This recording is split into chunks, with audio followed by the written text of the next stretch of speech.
예, 세 번째 카드 살펴보죠. 바로 국민투표입니다. 예, 국민투표를 통해서 윤 대통령을 끌어내리겠다는 겁니다. 목소리 듣고 오시죠. 국민투표로 파면할 수가 있어요. 저도 없죠. 4월 18일 이전에 선거할 거라고는 훨씬 높게 예상하고 플랜 B, 플랜 C가 있어야지 개헌이죠. 그래서 국민투표로 파면한다라고 그게 이제 말씀을 국민의힘 드리는 거고요. 그것은 가능성이 지금 할 수 있는 것 중에 가장 높고 가장 효과적이죠. 국민의힘은 그렇죠. 오케이 할 가능성이 상당히 높습니다. 그거라도 해야 되는 거 아니야? 라고 얘기하는 재판소에서 파면 결정이 나지 않으면 국민투표를 해서 파면하자 이런 주장입니다. 이종근 평론가님. 네네. 그런데 이게 개헌을 해야 하는데 그렇죠. 200명이 필요하고 네. 그럼 8표의 국민의힘 이탈표가 필요하거든요. 네. 이탈표 가능성은 어떻게 보십니까? 사실 국민투표를 하겠다라는 것 자체가 위헌적인 발상이에요. 왜냐하면 네. 자, 우리나라의 헌법을 보면 72조에 대통령이 필요하다고 인정된 때에 투표에 붙일 수 있다라고 돼 있고요. 그다음에 이와 관련돼서 헌법재판소가 2010년에 한 번, 2005년에 한 번 관련된 위헌과 관련된 판결을 내린 적이 있어요. 이 내용이 뭐냐면 예. 이 모든 것들은 대통령의 재량에 달려 있다. 국민투표는 이렇게 돼 있어요. 그런데 개헌을 하겠다고 한다면 국민투표는 대통령의 재량이 아니다가 돼야 돼요. 그러면 국민들이 판단한다? 국민들이 어떻게 시기와 이런 걸 판단하죠? 그렇다면 어떻게 되느냐? 주체가 있어야 되는데 주체는 국민이 아니니까 의회가 하겠다. 이렇게 되는 거예요. 그러면 의회가 결정을 해서 국민투표에 붙이겠다. 이런 내용인데 자, 우리나라 헌법 취지가 뭐냐면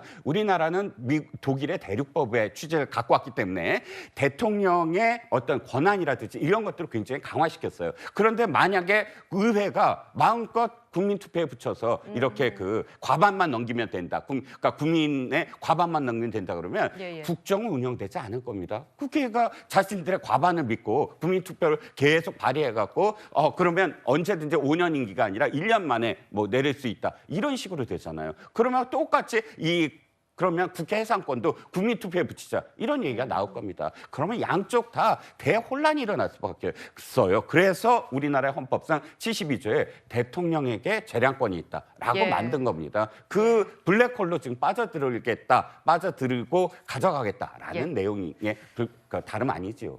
성춘 부의장님, 예. 위헌이라는데요. 어떻게 보십니까? 그 말씀하신 국민투표는 예? 대통령이 정책과 관련된 국민투표를 붙일 때는 말씀하신 게 맞습니다. 대통령의 재량으로 되어 있습니다. 근데 헌법 개정은 130조에 따로 나와 있거든요. 거기서는 국회에 200석 이상의 의결을 받게 된다면은 바로 자동 국민투표로 넘어가게 되어 있습니다. 거기에는 대통령의 재량이라든지 대통령의 권한이 행사되는 것이 아니고요. 예. 헌법상 헌법 개정에서는 자동으로 넘어갈 수 있도록 되어 있기 때문에 그 지점에서는 문제가 없다는 말씀을 드리고 다만 그렇게 했을 때 지금 김영민 의원은 그 국민의힘 의원들 중에서도 그런 사람이 있다라고 말을 하고 있는데 네네. 8명을 설득을 하고 확보를 한 상황이어야 되는 것이거든요. 아마도 저에게는 김영민 의원도 국민의힘 의원들과 좀 아이디어처럼 얘기를 해보다가 뭐 그렇게까지 해야 되는 것 아니야라는 얘기를 들어본 것 같고 예. 만약에 정말 진행하려면 정말 200명이 필요한 겁니다. 그런데 그렇게 될 경우에 과연 국민의힘 의원들 8명이 동조를 해줄 것인가? 제가 봤을 때는 만약에 4월 18일 이전까지 정말 헌재가 아무런 결론도 내리지 않고 넘어가 버린다. 예. 그래서 그렇게 되면 사실상 남은 임기 2년은 한덕수 정부가 되는 거거든요. 그런 한덕수 정부를 과연 괜찮게 생각할 것인가? 국민들도 아마 이거 말이 되는 상황이야?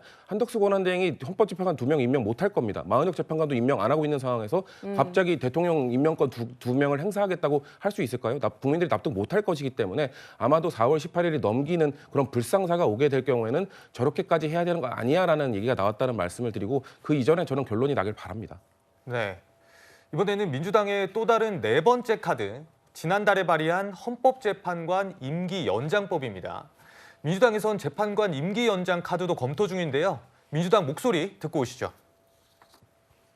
여러 가지 다양한 시나리오를 민주당에서도 준비는 하고 있다. 이런 말씀을 드리겠습니다. 그러니까 각각뿐만 아니라 판결을 하지 않고 재판관들의 임기가 종료되는 그런 상황도 상정을 할 수가 있습니다. 네, 김용민 의원도 라디오에서 재판관 임기 연장을 검토 중이라고 말을 했고요. 구체적으로 좀 안을 한번 살펴보면요. 네, 헌법재판관의 임기는 원래 이제 6년이고 법률에 따라 연임이 가능한데 이 4월 18일이 임기 만료되는 이 문형배, 이미선 두 재판관을 두고 이 후임자가 임명이 없으면 6개월을 연장하는 그런 취지의 법안을 발의를 한 겁니다. 그래서 이 문영배, 이미선 두 사람을 겨냥한 것 아니냐 지금 이런 분석이 나와요, 홍 전 의원님. 예, 그렇습니다. 두 사람을 겨냥한 그 법안이고 이미 그 민주당에서 발의가 됐죠. 발의가 됐는데 그런데 저렇게가 시행하기가 굉장히 어렵습니다.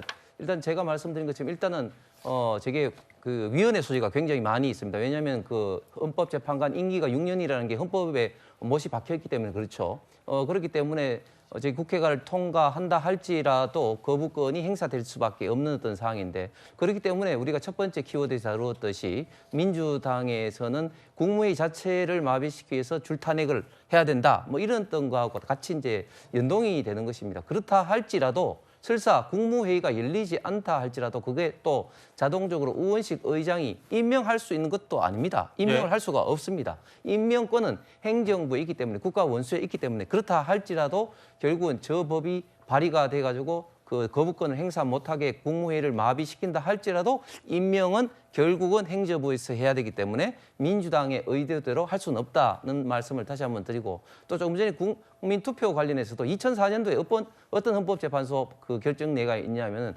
대통령의 신임, 대통령의 임기 관련된 국민투표는 국민투표의 대상이 아니다 하는 어떤 헌법재판소의 결정도 있었다. 즉 국민투표로 대통령을 파면할 수는 없다는 말씀을 다시 한번 드립니다.